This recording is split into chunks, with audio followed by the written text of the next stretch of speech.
¿Qué es la neuroeducación?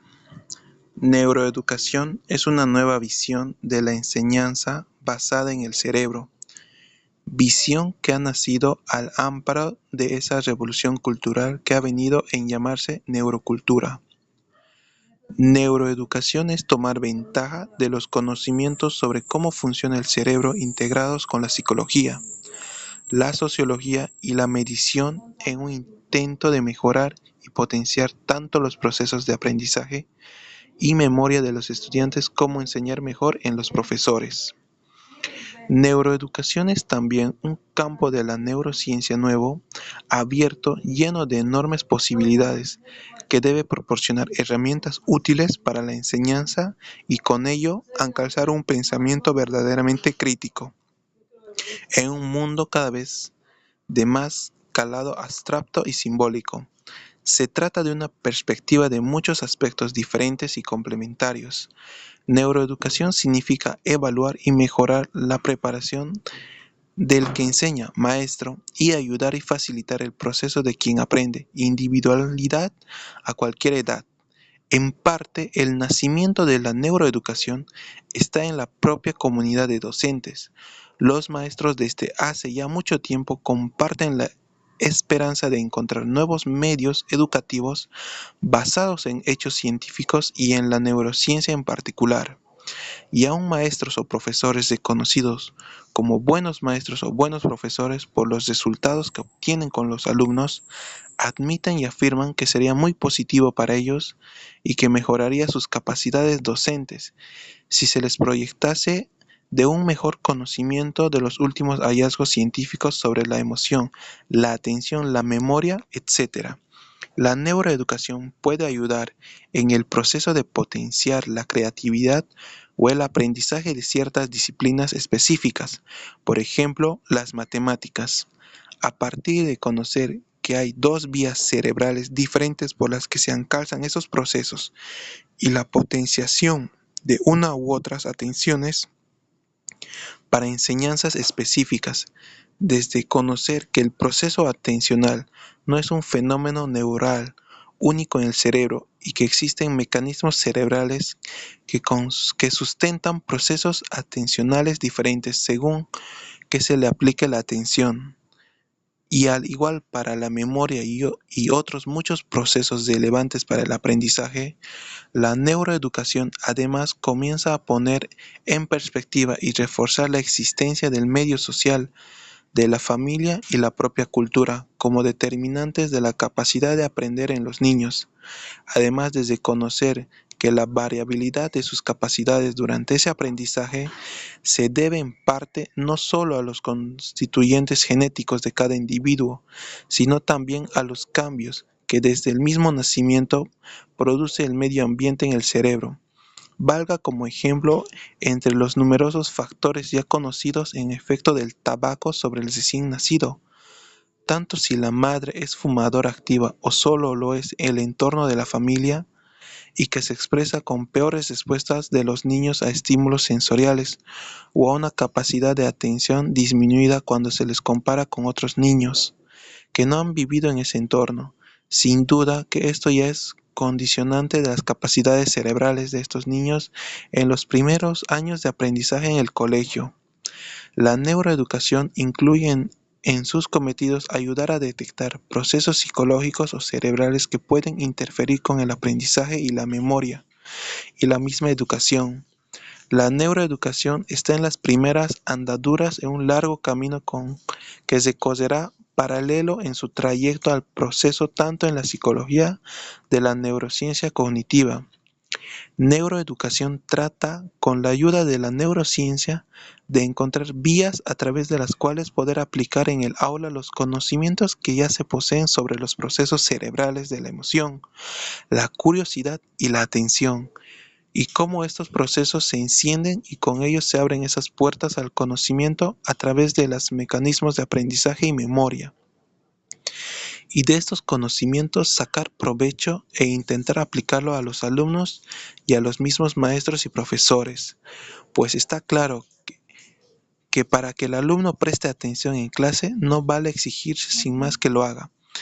Eso sirve de bien poco, sobre todo si el profesor es aburrido y aun con un profesor activo y un tema que pudiera ser interesante, hay que encender primero la emoción. Todo esto debe llevar a crear métodos y recursos capaces de evocar la curiosidad en los alumnos,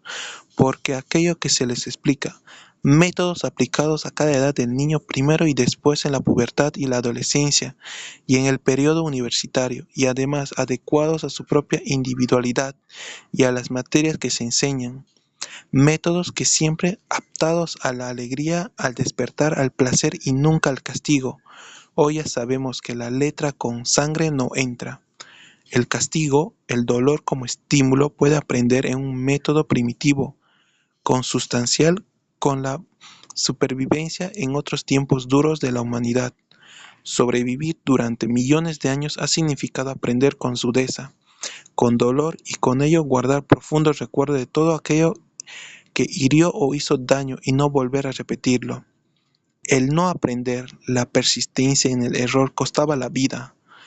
como contrariamente también lo era, por supuesto, el refuerzo y el placer como sustrato tan fuerte como el primero para mantener la vida, pero lo cierto es que en la actualidad con el aprendizaje en los colegios nadie juega la vida. Por eso hoy solo se debe y se puede enseñar a través de la alegría, porque conocemos bien los sustratos cerebrales de estos procesos. Neuroeducación no es solo llevar a todas las instituciones que imparten docencia los logros alcanzados, principalmente por la neurociencia cognitiva en particular, sino conseguir la mentalización de los profesores en cuanto a conocer cómo funciona el cerebro,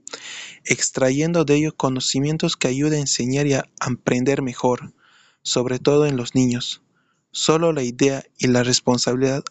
puesta en la cabeza del maestro de que lo que se enseña tiene la capacidad de cambiar los cerebros de los niños en su física y su química, su anatomía y su fisiología, haciendo crecer una sinapsis o eliminando otras, y conformando circuitos neuronales cuya función se expresa en la conducta. Cambia ya la propia percepción en el maestro, tiene la enseñanza. Con estas nuevas ideas, el docente experimenta un cambio, a su vez, en su propio cerebro, que le lleva a ser consciente de lo que enseña. Es algo más profundo que los propios conocimientos que transmite. Así pues, conocer que los cambios sinápticos del cerebro son resultados de la enseñanza que decían sus alumnos puede ya transformar la actitud de muchos maestros y producir en ellos un tono diferente, emocional y cognitivo, en la forma en la que pueden ver la enseñanza. Todo esto implica un cambio importante, pues requeriría la formación nueva de los enseñantes y rellenar ese espacio que separa los conocimientos del cerebro con la educación y la enseñanza con programas nuevos que calcen la realidad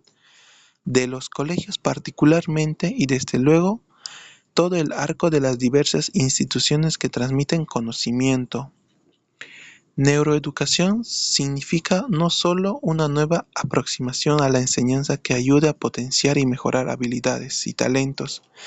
sino también, y de modo importante, a detectar déficits en los niños a pie de aula que incapaciten o reduzcan sus capacidades para leer, escribir, hacer números o aprender una determinada materia, así como a prevenir, reducir o mitigar todas aquellas consecuencias de vivir en ambientes estresantes y negativos o de constante amenaza, con lo que adquieren hábitos que influyen también de manera negativa con el desarrollo normal de sus cerebros. A todo esto puedo ayudar que desde muy temprana edad se haga a los niños estudios y análisis electroencefalográficos para detectar posibles alteraciones en ese procesamiento que es el aprendizaje para poder corregirlos pronto y que no dejen huella. Por ejemplo, niños que a muy temprana edad no son capaces de distinguir entre el sonido da y el sonido pa en una palabra lo suficientemente rápido como lo hacen a media de los niños de su edad. ya puede estar indicando una lentitud en el proceso de aprendizaje, por lo que es posible que luego se ralentice la velocidad de lectura normal durante el desarrollo, o tantos otros problemas fáciles de corregir con un tratamiento logopédico, médico o psicológico conductual temprano. Cada vez que está más claro qué es durante los primeros 6 o 12 meses de vida del niño, cuando ya es posible detectar muchas cosas que más tarde pueden repercutir negativamente en el proceso normal de aprendizaje, todo lo dicho sirve también para los años todavía tempranos que siguen, por ejemplo, la dislexia, la acalculia, el síndrome de déficit de atención e hipermotilidad, el autismo o la misma ansiedad con síndromes que se benefician marcadamente con intervenciones psicológicas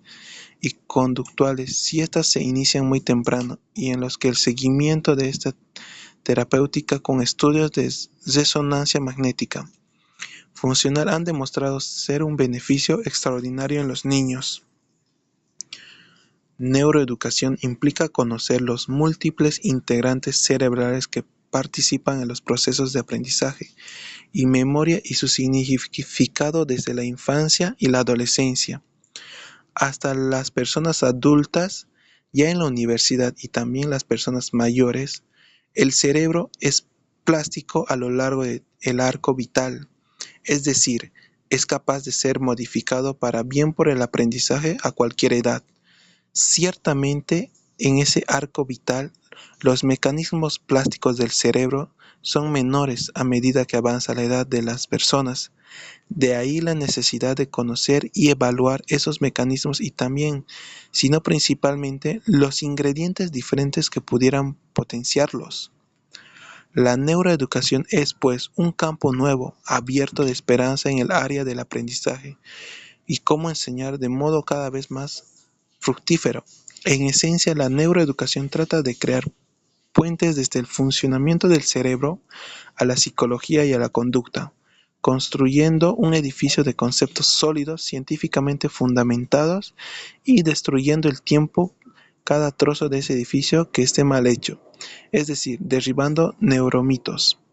En resumen de todo esto, permitiría apuntar que la neuroeducación apunta a 1. Conocer que las herramientas puede proveer la neurociencia que de modo práctico sirvan para enseñar de forma más eficiente tanto en la escuela como en la enseñanza media o la universidad y realmente en todo el arco de lo que entendemos como enseñanza, sea general o especializada. 2. Herramientas que sirven para detectar problemas neurológicos y psicológicos, siquiera sean sutiles, que impidan e interfieran en los niños la tarea de aprender con facilidad en el colegio. 3. Herramientas que sirvan para formar mejores ciudadanos críticos, logrando un equilibrio entre emoción y cognición. Y 4. Ayudar a cruzar mejor ese puente que señaló Cicerón cuando dijo: una cosa es saber y otra saber enseñar.